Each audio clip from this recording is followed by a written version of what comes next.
नमस्कार। चलिए आज एक साहित्यिक सफर पर निकलते हैं जेफरी चौसर की मशहूर रचना कैंटरबरी टेल्स के साथ। ये कोई एक कहानी नहीं बल्कि 24 कहानियों का एक कमाल का कलेक्शन है। तो जरा सोचिए क्या होता होगा जब साल 1387 में 29 बिल्कुल अजनबी लोग एक साथ एक रोड ट्रिप पर निकल पड़ते हैं। सुनने में अजीब लगता है ना, पर बस यही एक सवाल कैंटरबरी टेल्स के जनरल प्रोलॉग की पूरी कहानी की नींव है। तो चलिए सीधे चलते हैं उस दौर में और देखते हैं कि आखिर इस यादगार तीर्थयात्रा की शुरुआत हुई कैसे। तो सीन कुछ ऐसा है। साल है 1387 जब चौसर ने कैंटरबरी टेल्स लिखना शुरू किया था और कहानी की पूरी हलचल शुरू होती है लंदन के साउथवार्क में मौजूद एक सराय से जिसका नाम था द टैबर्ड इन। लेकिन यहाँ एक दुख की बात भी है कि 1400 में चौसर की मौत हो गई और ये महान रचना हमेशा के लिए अधूरी रह गई। प्रोलॉग की शुरुआत होती है अप्रैल के एक बेहद खूबसूरत महीने के जिक्र से। वसंत का मौसम है, चारों तरफ फूल खिल रहे हैं, पक्षी चहचहा रहे हैं। मतलब किसी तीर्थ यात्रा पर निकलने के लिए इससे बेहतर वक्त हो ही नहीं सकता। और बस इसी मई उम्मीद और ताजगी भरे मौसम में अलग अलग जगहों से आए अजनबियों का एक बड़ा ही अनोखा ग्रुप एक ही मकसद से एक साथ आता है। तो उस सराय में इकट्ठा होते हैं कुल 29 तीर्थयात्री। और कहानी हमें सुना कौन रहा है? खुद हमारा नरेटर, जो इत्तेफाक से वहीं मौजूद था। वो भी तीर्थयात्रा पर जाने की सोच रहा था और जब उसने इस ग्रुप को देखा तो बस उसने भी इनके साथ हो लेने का फैसला कर लिया। अब यहीं से कहानी असल में मजेदार होनी शुरू होती है।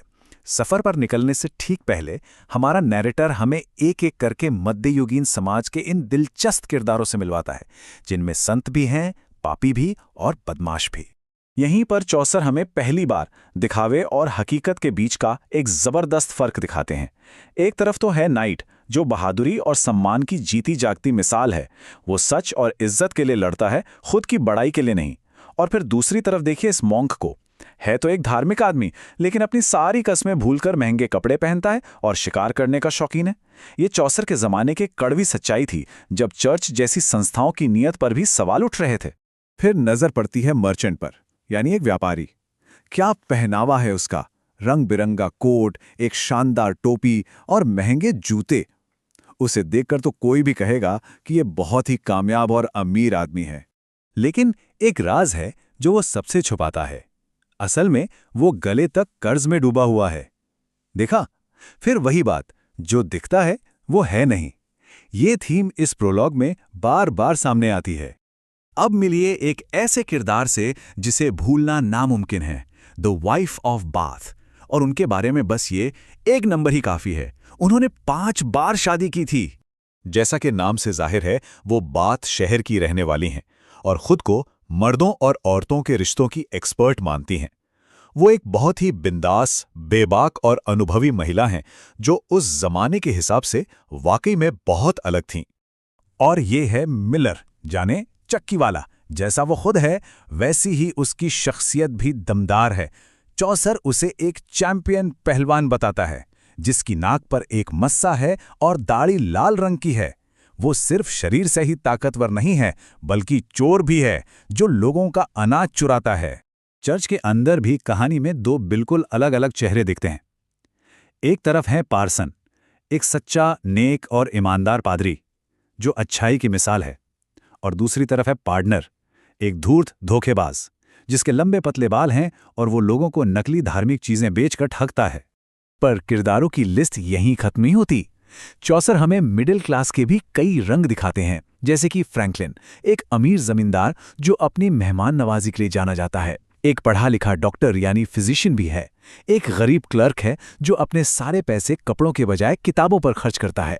और एक दुबला पतला चिड़चिड़ा एस्टेट मैनेजर रीद भी है। तो ठीक है, सारे किरदार हमारे सामने हैं, लेकिन अब यह सफर सिर्फ एक तीर्थ यात्रा नहीं रहने वाला, बल्कि कुछ और ही बनने वाला है। और तभी सीन में एंट्री होती है सराय के मेजबान हैरी बेली की। वो एक बहुत ही जिंदा दिल इंसान है और वो सफर का लंबा वक्त काटने के लिए एक खेल का आइडिया देता है। और बस इसी एक आइडिया से कैंटरबरी टेल्स की कहानी सुनाने का पूरा ढांचा तैयार हो जाता है। और खेल के नियम बड़े सिंपल हैं। हर तीर्थयात्री कैंटरबरी जाते हुए 2 कहानियां सुनाएगा और वापसी में 2 और। मेजबान हैरी बेली खुद जज की भूमिका निभाएंगे और जिसकी कहानी सबसे अच्छी होगी उसे इनाम में एक जबरदस्त दावत मिलेगी और उसका पूरा खर्चा बाकी सब लोग मिलकर उठाएंगे। ये आइडिया सबको इतना पसंद आता है कि सब फौरन राजी हो जाते हैं। और अगली सुबह कहानियों का ये अनोखा मुकाबला शुरू हो जाता है और पहली कहानी सुनाने की जिम्मेदारी मिलती है नाइट को। तो सवाल ये उठता है कि लगभग 650 साल पुराना ये इंट्रोडक्शन आज भी इतना जरूरी और रेलेवेंट क्यों बना हुआ है? देखिए, इसकी सबसे बड़ी वजह यह है कि ये प्रोलॉग सिर्फ एक इंट्रोडक्शन नहीं, बल्कि 14वीं शताब्दी के इंग्लैंड का एक जीता जागता चित्र है। ये दिखावे और हकीकत जैसे उन मुद्दों की बात करता है जो आज भी उतने ही सच हैं। ये हमें अच्छे, बुरे, नेक, भ्रष्ट हर तरह के किरदारों से मिलवाता है और इन सब के ऊपर चौसर ने कहानी सुनाने का एक ऐसा शानदार तरीका इजाद किया जो आज भी लेखकों को प्रेरणा देता है। और यहीं पर आकर एक बहुत दिलचस्प सवाल मन में आता है, इन सभी पुराने ज़माने के किरदारों में से हम आज भी किसके साथ सफ़र कर रहे हैं? क्या वो अपनी आर्थिक तंगी छुपाने वाला व्यापारी है, या वो एक्सपर्ट जो अपनी राय देने से कभी नहीं चूकता, या फिर वो पाखंडी जो अपने ओहदे का गलत इस्तेमाल करता है? चौसर के किरदार सिर्फ इतिहास की किताबों में नहीं है, ये तो आज भी हमारे चारों तरफ हैं।